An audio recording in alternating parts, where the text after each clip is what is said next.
la communauté kimbangiste, la communauté africaine, France et si Kitty n'a ses présences, c'est Papa Martin. Fraîchement venu de la France pour honorer le grand concert de GG accompagné de un de l'air. Il y a Papi Mbouetete.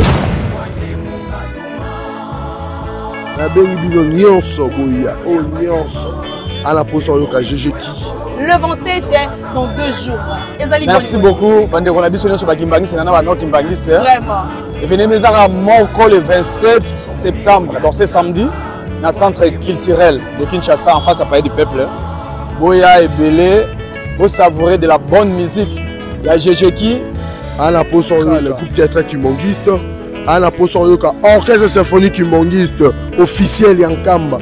Place de Romona Bandeko Nabiso. Bandeko Gaki, Bandeko grande chorale de dirigeants, Bandeko Oski, donc symphonie. Voilà. Et puis, Borozoa au théâtre, na GTK Bukama, vous ne serez pas déçus. Maestro Aimé Kingombi, Toromona Ndeko Christopher Mbemba, Ndeko Delvis, Ndeko Delta, Ndeko Jordi, Ndeko Salomon, Ndeko Charmy Bazali Ebele, au baro presté jour bon ka violon. Et bon, la guitare, Robert Manageja, et pas papa Igelongo, et pas papa James, et pas papa Agada, et pas papa Fin, et pas papa Papi Mbouetete. La France, ça dit quoi? GG en prestation ce 27 septembre. La France, bon, pour moi c'était une surprise parce que le lobby. Donc on a eu beaucoup de programmes et concerts. Et puis là, c'est beaucoup. On a pour participer.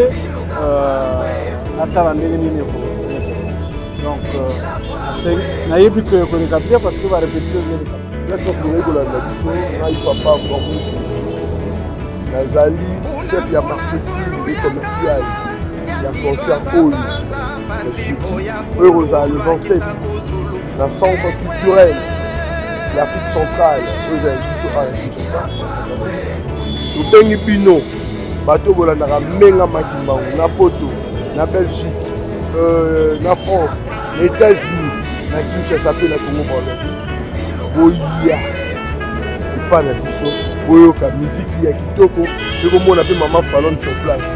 Et vous allez bien pour la vie, vous participez à la concert. De la bonne musique kimbangiste, de la berceuse. Mesdames, messieurs, abonnés de Menga Makimbangu Télévision, vous êtes partout dans le monde.